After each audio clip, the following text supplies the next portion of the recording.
Quem aqui nunca escutou de um profissional de educação física a seguinte frase: esse exercício não presta pra nada, esse exercício não tem nenhuma funcionalidade, esse exercício é péssimo, jamais faça esse exercício. E aí? O que eu acho do afundo passada, do exercício passada, aquele exercício que a gente faz caminhando na academia de um lado para o outro? Será que é eficiente? Será que não é eficiente? O que você acha? Me conta aqui nos comentários, mas antes de mais nada, eu quero pedir para você se inscrever no canal, porque tem muito conteúdo interessante para você aprender a treinar, para você mudar o seu estilo de vida e vale a pena você estar aqui comigo, tranquilo? Então vem comigo que eu vou te explicar tintim por tintim o que eu acho desse exercício e de um contexto geral você vai entender o que eu quero te falar. Simbora!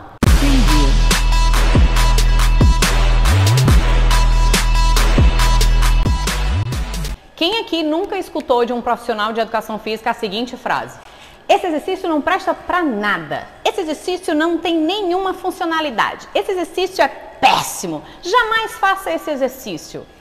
Essas falas, normalmente, elas são criadas para gerar polêmica, para chamar a atenção das pessoas. Mas quando, na verdade, o nosso papel como educador físico, na minha intenção, na minha compreensão, é que a gente possa ajudar as pessoas a compreender sobre o movimento. O nosso corpo, a nossa fisiologia, ela foi feita para se movimentar. E o nosso corpo, ele tem articulações que elas têm movimentos de 360 graus. Agora imagina você, articulações do nosso corpo que são capazes de fazer movimentos super grandes e de diferentes direções, a gente dizer que uma coisa só pode ser feita numa direção de maneira robótica e estática. Ou a gente não entender, por exemplo, que o nosso corpo ele vai ter movimentos específicos para modalidades diferentes. Então, quando a gente fala do crossfit, o nosso corpo se movimenta de um jeito. Quando a gente fala do boxe, o nosso corpo se movimenta de outro. Do jiu-jitsu é outra forma. Na musculação tem outra biomecânica e por aí vai. A gente nunca vai poder dizer que um movimento ele não presta para nada, a menos que você seja específico em algum ponto. Então, é nisso que eu quero chamar a atenção de vocês. Quando a gente fala de hipertrofia, a gente precisa entender que existem vários fatores que interferem diretamente nesse ganho de massa magra, mas dentro da musculação, o fator principal é que a gente precisa trabalhar esse músculo mantendo uma tensão mecânica, mantendo um estresse muscular. Então, quando a gente leva isso para o exercício, entenda bem o que algumas pessoas querem dizer quando falam que a passada não serve para nada.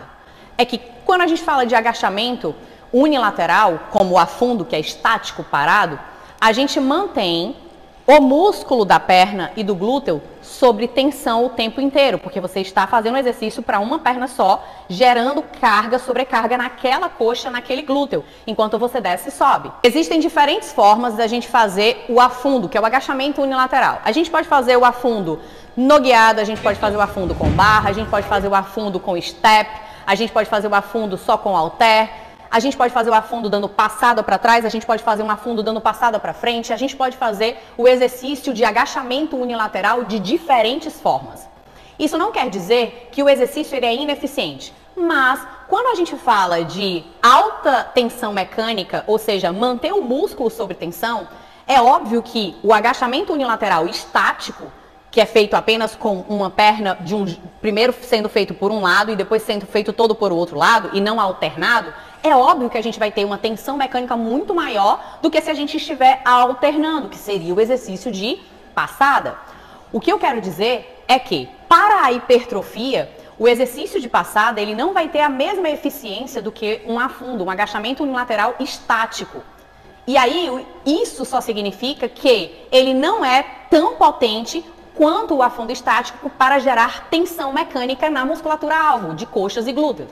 Mas isso não quer dizer que eu não possa trabalhar outras habilidades no afundo unilateral de passada, que é um agachamento caminhando, ou seja, eu preciso gerar um ótimo equilíbrio estabilidade da minha musculatura, tanto do tronco, né, como dos músculos adutores e abdutores. Tenho que ter uma estabilidade e um equilíbrio muito bom para desenvolver. E se eu não tenho, eu vou ter que trabalhar isso nesse exercício, assim como qualquer outro exercício que requer essa estabilidade e esse equilíbrio. Então, às vezes a pessoa pensa o seguinte: bom, eu vou passar esse exercício para um cara que ainda nem sabe fazer uma fundo estático ou até mesmo não consegue agachar com as duas pernas. Não faz o menor sentido, mas isso não quer dizer que esse exercício ele não serve para nada. Apenas não é a hora nem o momento de se fazer esse exercício. Primeiro você tem que dominar o movimento estático para você trabalhar essa estabilidade melhor, para depois você se desafiar a fazer um movimento que é mais difícil de se equilibrar e de manter os músculos ativos. Só que quando a gente usa essa palavra não presta para nada, a gente entende que o exercício não pode ser feito. E isso é uma coisa que eu bato muito na tecla. Não existe exercício que não possa ser feito. Existem exercícios que são melhores para uma modalidade, existem exercícios que são melhores para um objetivo, existem exercícios que são melhores para um determinado momento, uma pessoa, um indivíduo, mas não, o exercício ele não é condenado. O movimento do nosso corpo ele não deve ser condenado, a menos que esse movimento esteja prejudicando você de alguma forma, ou seja, causando dor, desconforto articular, machucando você de alguma forma. Caso contrário, o movimento ele sempre será bem-vindo. Imagina só se a gente pega alguém da calistenia, se a gente pega alguém de outra modalidade, simplesmente do yoga, e diz que esse movimento não deve ser feito. Quando a gente faz isso, a gente apenas está enxergando a nossa realidade biomecânica dentro de uma sala de musculação. Isso não existe. Então, se eu posso fazer esse movimento em outra modalidade, por que não fazer na musculação? Agora, ele é eficiente para gerar hipertrofia, tanto quanto um agachamento no lateral estático? Não. Mas isso quer dizer, então, que o exercício não serve para nada? Não. Eu posso utilizar ele para uma outra variação dentro da musculação que ele vai favorecer outras habilidades físicas. E não somente pensar 100% na hipertrofia. Porque se a gente for pensar nisso, tem vários exercícios, como, por exemplo, a rosca alternada, que também não é interessante para o desenvolvimento ou para gerar tensão mecânica para a hipertrofia, assim quando a gente faz simultaneamente. E, então, isso não diz a respeito, né, sobre o exercício ser eficiente ou não. Ele é necessário para algumas pessoas em alguns momentos, dependendo do seu objetivo e da sua necessidade. Se vocês tiverem gostado desse vídeo, deixa aqui um comentário, me dá sugestões de novos vídeos, me fala o que você achou sobre o vídeo, para mim é muito importante e eu espero que vocês tenham gostado e até o próximo vídeo.